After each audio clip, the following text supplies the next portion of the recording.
You are now listening to the Going North podcast with your host, author and speaker, Dom Brightman. And every Monday and Thursday, you're going to hear the voice of a different author share their stories, expertise, and their struggles that they had to overcome in life to leave you inspired to get more out of your life. Be sure to not only listen to this episode, but share with others, connect with the authors, and always advance others to advance yourself. Now let's get on with the show.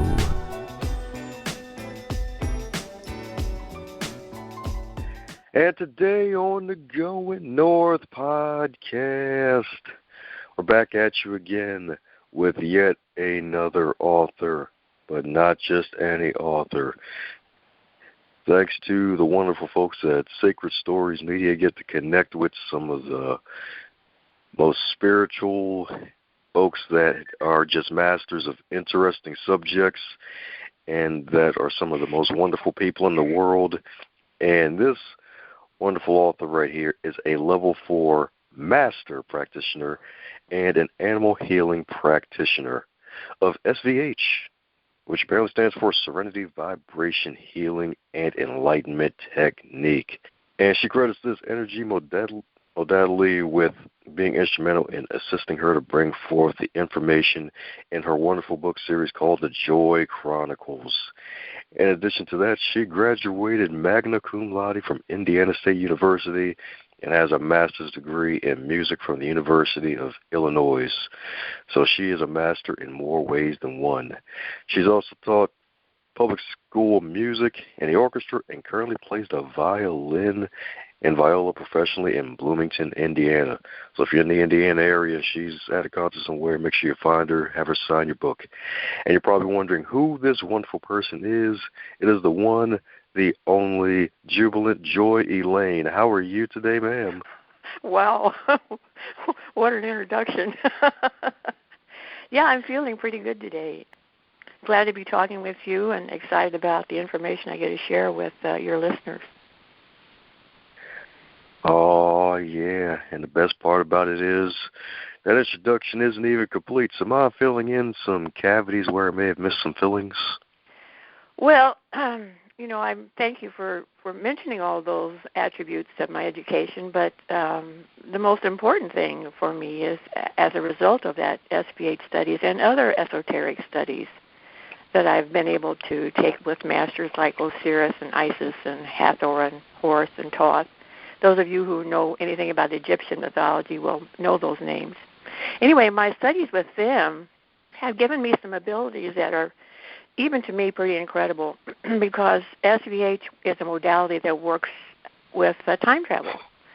And I expanded that modality to be able to energetically visit several interesting locations, the dimensions of Earth, and had a chance to talk with some people and people who aren't even people who are supporting our elevation to a wonderful new tomorrow. It's a glorious tomorrow, and I'm excited to talk about it.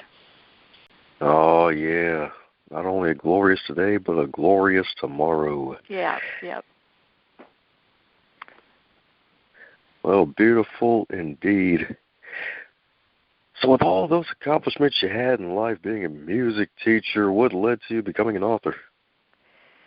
Well, that's a good question. And I never planned to write a book. Of course, you'll hear other people say that. But I really hadn't. And then using SVH, I stepped aboard an Ashtar Command ship on the 10th dimension above Earth. Take a deep breath. And I started speaking with an Ashtar commander who, by the way, he's over 25 million years old. Looks like he's about 30. Gorgeous, handsome man. Never expecting to meet anybody like that, of course.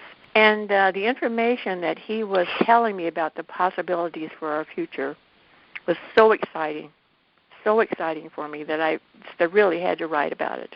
I wanted people to know that the paradigm that we've always had here on Earth is that, you're born, you struggle, you maybe have a little bit of fun, and then you maybe get sick, and then you die. And he showed me the possibility of a new paradigm, and I was like, okay, I like that. I want that. And that's what the books really are focused on, helping us to gracefully and easily reach that new tomorrow that is so incredibly bright. Wow, so 25 million years. Oh my goodness. Yep. I mean, it's larger than that, but I never bothered to remember because what's a few 100 million years? I mean, he's the youngest Ashtar commander in the whole fleet. At that time, and that was in February of 2014, he said there were 86 million Ashtar command ships on the higher dimensions above Earth, and they were just kind of watching us. They're not really allowed to, like my older son said, Mom, why don't they just come down here and fix everything? That's not the galactic rules. You can't interfere in a species, and you really can't evolve them beyond their readiness. So they were just kind of hanging out there trying to, just support us. And the cool thing, here's a really cool thing, okay? When I, further into the first book, which is called The Path of Sweetness, when I realized that because I live here on Earth, I get to have a say in what happens for Earth. And the Ashtar Command and this other group that I'm going to talk about hopefully in a little bit called the Counsel for Earth Vigilance, they were so excited that somebody would work with them, because that opened the horizons for them to be more effective in their support, more instrumental in helping us. And there's easy ways that I describe in the books that any reader who wants to, who would enjoy doing that, can join us in that work. Huh. So 86 of us? So there's 86 more commanders, huh? Yeah, 86 million is pretty staggering. Now they're not all they've moved to other locations because of the work that we're doing in the books. They're supporting other universes, but there's still a lot of them hanging around, and it's fun. It's like, I mean, imagine you get to be in something like Star Trek, only it's for real. Sweet, all right. I am so going to keep my phaser on stun and not kill. This is perfect. Yeah, it is like the whole the technology of the Star Trek. They were really the Gene Roddenberry, I think it was, wasn't it? Anyway, really a foreseer of the future, and the movies that have come out, Star Wars and Harry Potter, they really have opened people's minds to the possibilities that I speak about in my books.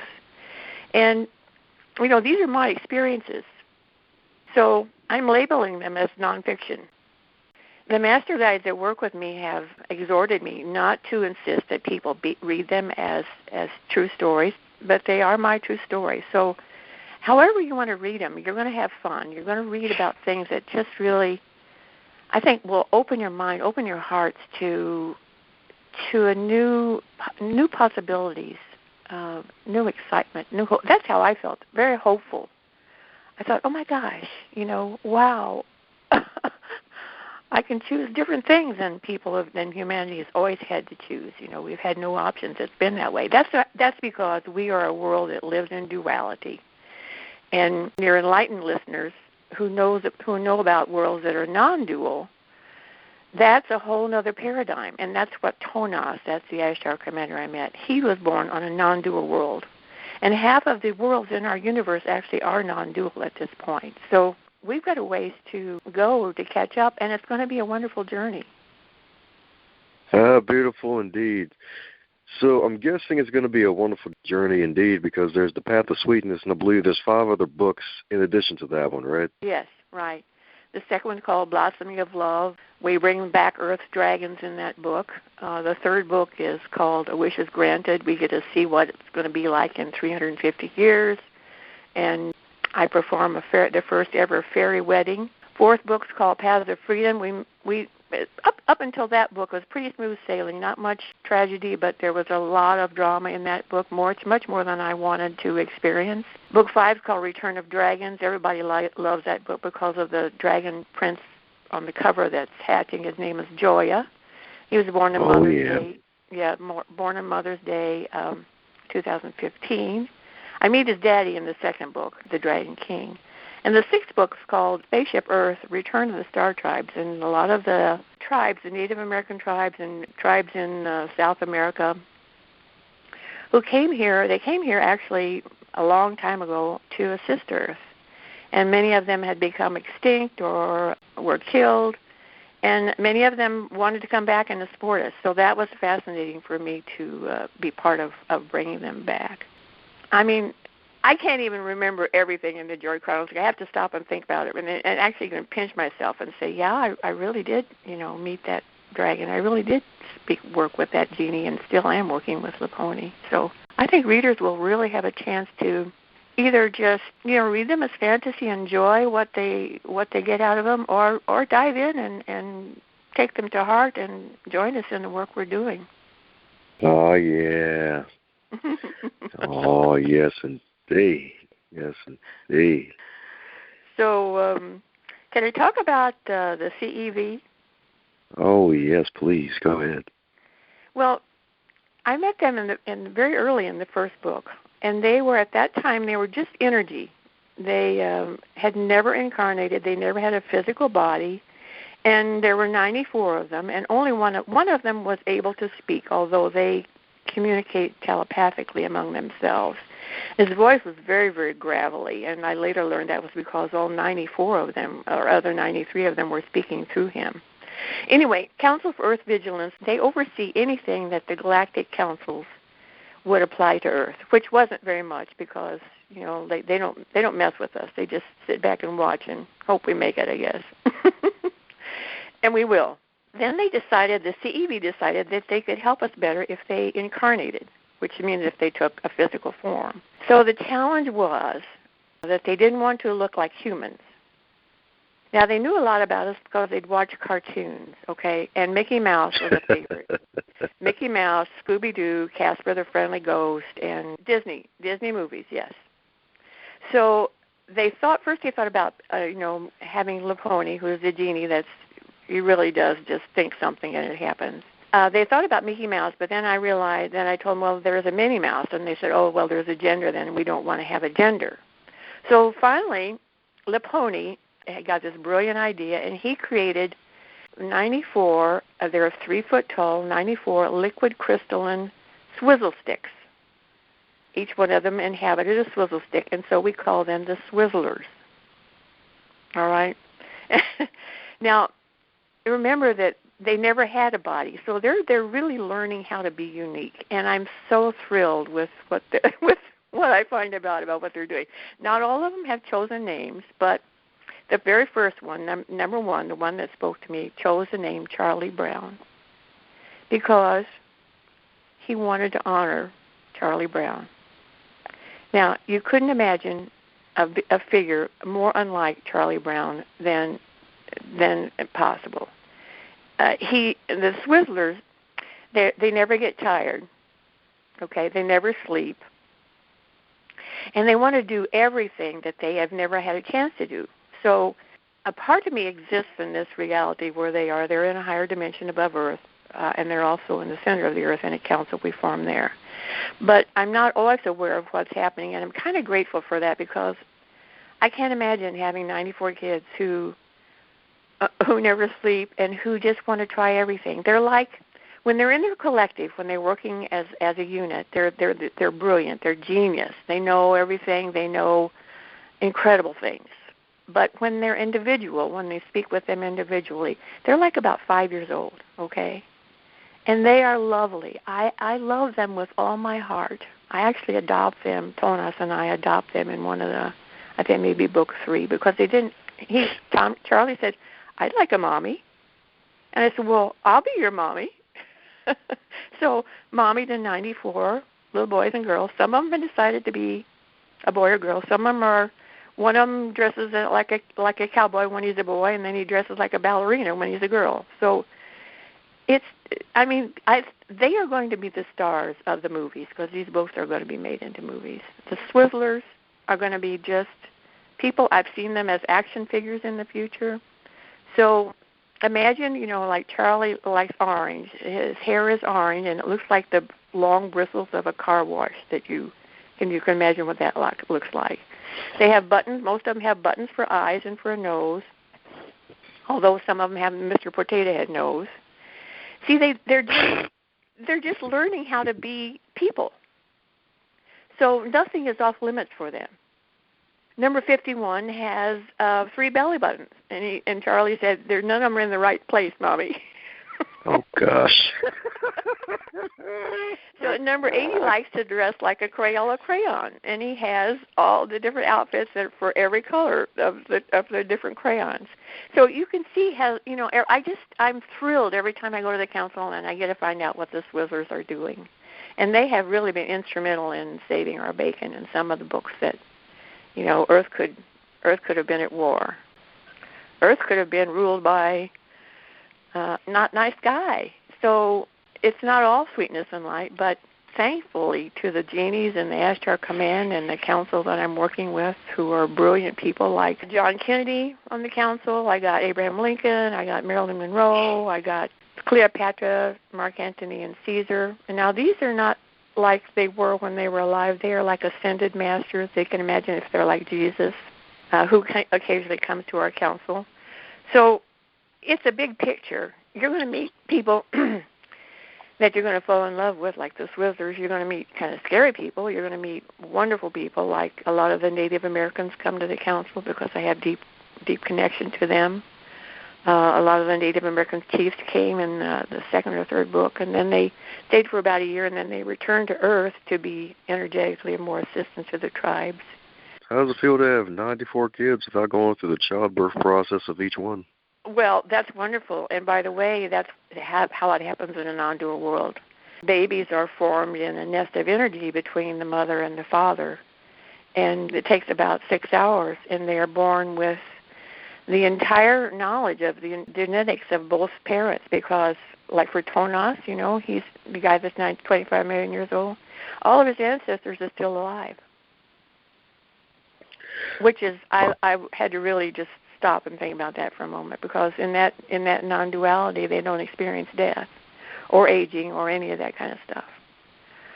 So that might be a big lump to swallow for some people, but, I was pretty excited about it. Wow, 6 hours. Yeah. And, think about that. Think about the child knows everything that the mother or the father did or experienced.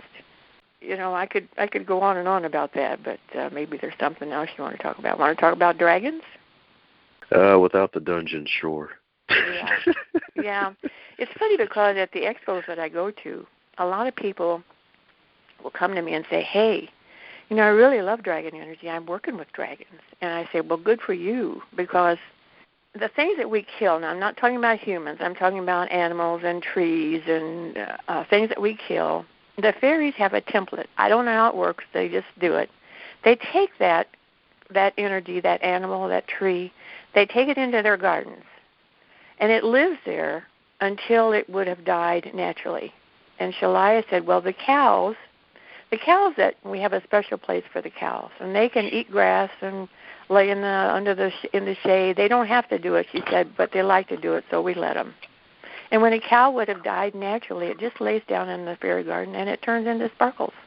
And I thought, oh, that's really wonderful. So when I was talking with Gia, and by the way, I mentioned that she is the embodiment of Earth.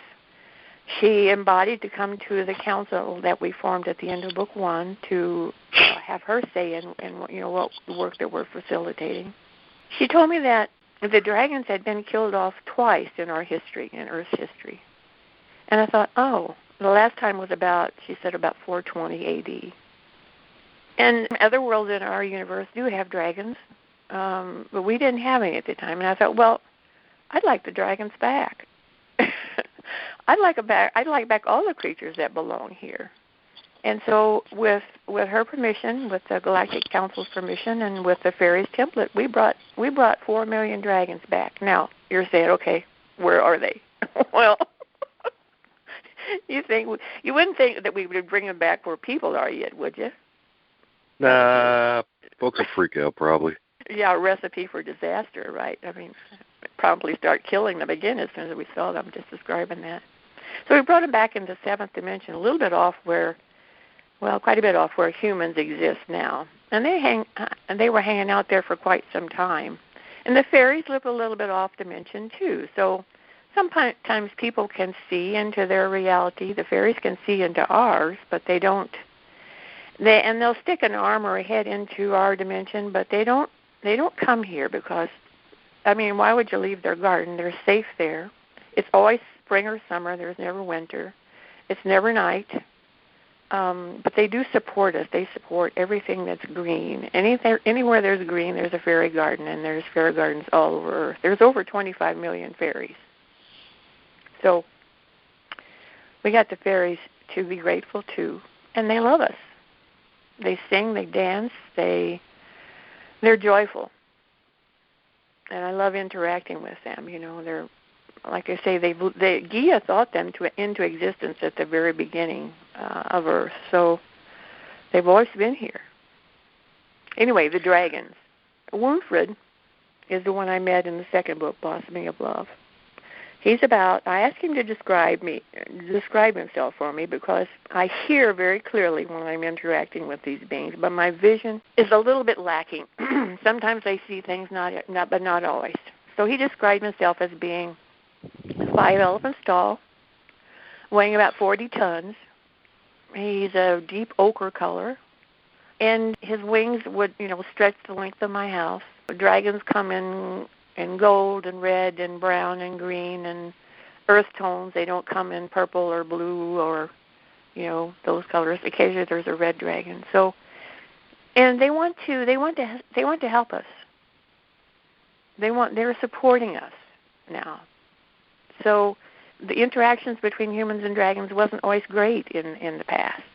Dragons wanted to coexist peacefully, and they wouldn't eat a human unless they were really starving and there was nothing else around. But that won't be part of our future. I want to reassure people of that because they even have a dragon academy that they're teaching the young ones. See, the baby dragons, when they get excited, sparks shoot out of their nose, and they're not very good at controlling their fire. So Charlie had interacted with him quite a bit, and Laponi had to make him flame-proof because he kept getting singed or his hair burned off. Now, the Swizzers, they don't feel pain, but they can be. We have had a couple of tragic experiences where they jumped off. They watch these movies. They think Mary Poppins, they think the umbrella thing is real.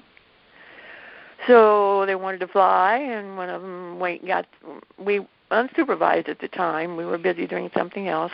One of them created some wings and jumped off a cliff. Well, there were Swizzer pieces at the bottom of the cliff. Okay, so then another one that wanted to help him, so she grabbed her an umbrella and she jumped, and then there were more Swizzer pieces.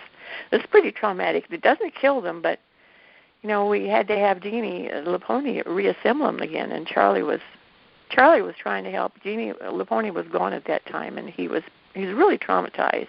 So we've had to install some safety measures because they're just like we said, they're like 5 or 6 year olds, and seeing your brothers or sisters in pieces with their buttons lying all over the place and wasn't a happy thing for Charlie. So and I'm his mommy, so I want him to be. I want him to be safe. He will be at the future when it's safe, when Earth is evolved enough. He will be organic. I've seen him. He's going to be a beautiful young man with carroty-colored hair because, like I said, that's his favorite color. But it's my privilege. And Tonas, of course, I adopted him, and he's their papa. And he's really come a long way since I first met him. He was pretty reserved. He was considered to be, at 25 million years, he was considered to be about like a 6-year-old. Because he hadn't had as much life experience as the other Ashtar commanders. But having 94 kids and me has really softened him up. He's really become pretty much a lovable guy. Beautiful indeed, a lovable guy, and as part of your lovable book. So is there going to be a 7th book in the series? There are going to be 10. Ooh, a whole decade. I've actually finished the 10th book. I haven't published them yet because I'm looking for a publisher. And I've started on the first book in the next series, which is called Paths of Destiny. And it's pretty interesting, too. I mean, there's just so much that's happening that people I think will really want to learn about.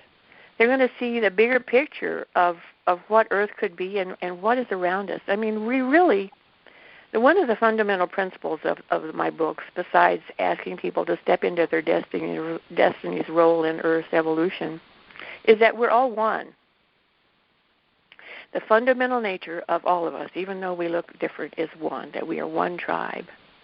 And that theme, even though I've stepped in, into these and into other universes, there's actually 47 universes, and I've seen some really interesting beings. I haven't seen anything really scary like they show in our movies, because I've been told by the masters that the humanoid form is really a very favorable one to use. Now, I've seen people that are blue and green, and I've seen people with two heads, and I've seen a man that looked like he was a lion, although he was standing upright with wearing clothes. So it's not, they don't look exactly like humans, and some of them live underwater so that they breathe water. But the monsters that you see portrayed, now maybe I'm just been lucky so far and haven't seen anything like that, which is fine by me. But human form is very appreciated.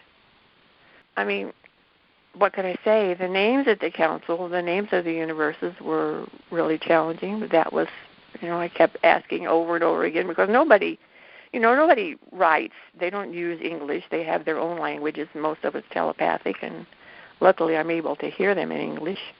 You want to know about people in the council that we form at the end of the first book?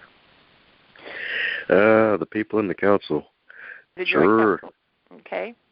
So I had so much fun in that first book. I was working with those people that I mentioned, Osiris and Isis and the Ashtar Command and Genie, and we did a lot of transmissions to help Earth. They were things like activating energy grids around the planet, and one of the main focuses was helping to balance masculine and feminine energy. That's been an issue for me, and I think it's been an issue for Earth, because the goddess energy, the feminine energy, has been maybe not at the same status as the masculine. So I had so much fun in that first book, I thought, gosh, I don't want this to end. So Osiris, he's teal green, bald, the patriarch of our universe, he suggested we form a council that continues. And so Laponi, the genie, ever at hand, he made a crystalline structure on the 10th dimension of our moon. And then later in the book, there's a council that was formed in the center of our Earth.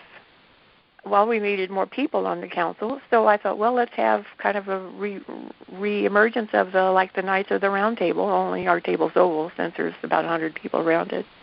We brought back Arthur and Guinevere and some of the knights, like I said, Kennedy and Lincoln, and actually there's, in the main council, it's made like a wagon wheel, that there's a center room, and then spreading around it there were millions of other individuals from non-dual worlds that joined us. So it's not just Joy Elaine and a couple, 10 or 20 people that are working to assist Earth and the other universes. It's millions of people. And I got so excited thinking about, well, maybe people on Earth would want to join us. So it's an easy process just described in the back of each book about how you can participate energetically. If you don't choose to do that, that's fine. You're still going to feel uplifted and energized from just reading about what we're doing. It's magical, Tom. It's just magical. It's my privilege to be part of it. I'm the luckiest woman in 47 universes. So part of the Justice League, huh? Well, it's funny. You want to know about these Ashtar Command ships? You're not going to see, well, maybe in the movies you're going to see some more because people expect that. But I asked Tonus about, well, what happens when, you got the bad guys in there shooting at you? And he said, well, we've got these shields. And so the Ashtar Command doesn't have to shoot back. What they do is they just pick up the ship and they take it to another universe. And Tonus said it takes them a long time to get back because they don't have the capabilities of instant travel like the non-dual people do. They can Tonus just sinks the ship to another universe. Presto, it's there.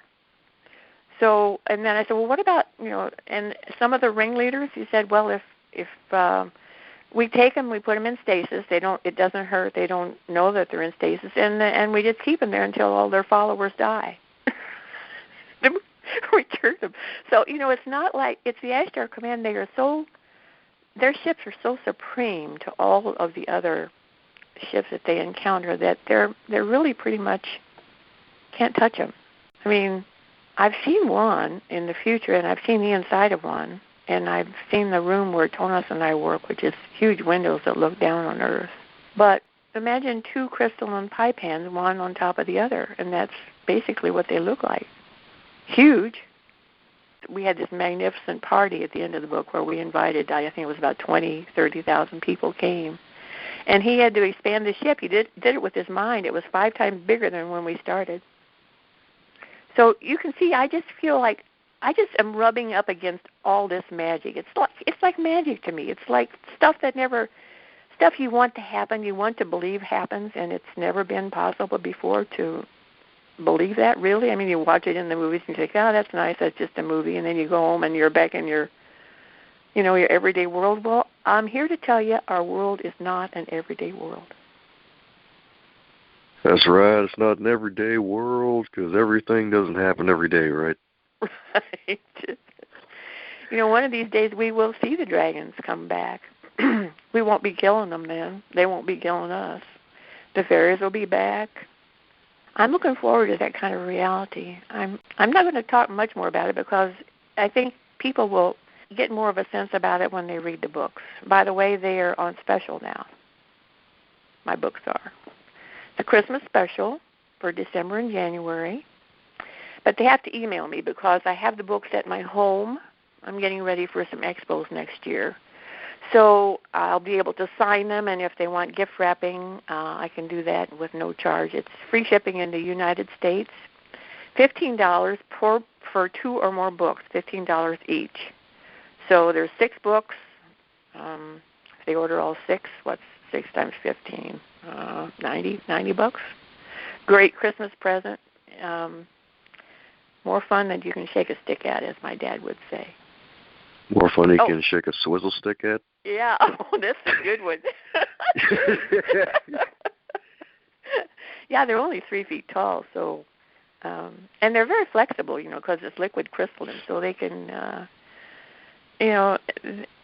I hope people read the books. The Swizzlers, they don't become Swizzlers, I think, until book 2. There's pretty much still the, still the CEV working with me. But, they try to learn how to laugh in that first book, and it comes out as ho, ho, ho, like a Santa kind of laugh. And now, that they're just, they're the loves of my life. They're both the youngest and the oldest loves of my life because, they existed since the beginning, and now they're also just 5 years old. I love them. By the way, my email, in case, my website is www.Joy Elaine. That's JOYELAINE.com. And you can email me from that website if you want to order any of the books. It's described on the website. I'll need your information I'll need to be able to bill you for them. But if you're intrigued, I got a lot of information in my blog about the Swizzlers, about genies, about the future of Earth, about the Native Americans, about who aren't native to America at all. Most of them know that they came from the stars to help us. Genies, about, just about things we're doing, and they can kind of dabble in and see some of the work that we're doing. And there's stuff there that will help you, too, with dreaming big and self-love. And I think it's a good blog. I've poured my heart into it. Hope you read it. Hope you email me and just tell me what you think. You're nuts, lady, or thank you for what you're doing. Either is fine. There you go. And before you make a run for it, the question I'd like to ask every guest is, if you're to go back in time and you were 25 again in the current year of 2018, what advice would you give to yourself? Love yourself. Don't let any of the events that are going to happen in your life shake your faith in your in your nature, in your true nature, that you are joy. By the way, I've seen myself in the future. I look like I'm about 23 or 24. At the council, I have long blonde hair. My eyes are violet sometimes. Sometimes my skin is blue. I'm talking about this new paradigm of what you're going to look like. I didn't know who I was, actually. I thought, who is that woman that I'm seeing? And when I went to the council, they kind of laughed, and they said, well, that's you. I went, oh, okay. I'll take that. That sounds appealing to me. You know? That's right. You hear that, folks? If you have enough joy, you'll become blue. Mm-hmm. With golden blonde hair. That's right. Yeah. I've got a romantic partner. He likes to put, I'm usually barefooted when I appear there. See, there's a part of me there on the ship or in the council, and then there's a part of me here that's, I'm 72, and I've got brown curly hair and blue eyes, and it's different. It's I've been assured that in the future the two of us will meld into one. I'm going to go with the golden hair and the violet eyes. Yeah, the royalty eyes. There we go. Yeah. So, do you need me to repeat anything for you, Dom? Nope. It's all golden. Almost platinum even. Mm-hmm. All right. Well, I hope people drop me a line via email or check out my blog. Order some books. They're good. Oh, yeah, good for your mind. Mm-hmm. Good for the soul. Go ahead and pick up some of them copies of that magical book and follow Joy in all of her wonderful goodness. She's on the Facebooks. She has a wonderful YouTube channel as well. So there is definitely more ways than one you can reach the wonderful Joy and let her know about the wonderful books. Thanks a bunch for your listening ears on the Going North podcast. I hope you really, really enjoyed that episode. If you enjoyed the episode, be sure to share it with your friends and family.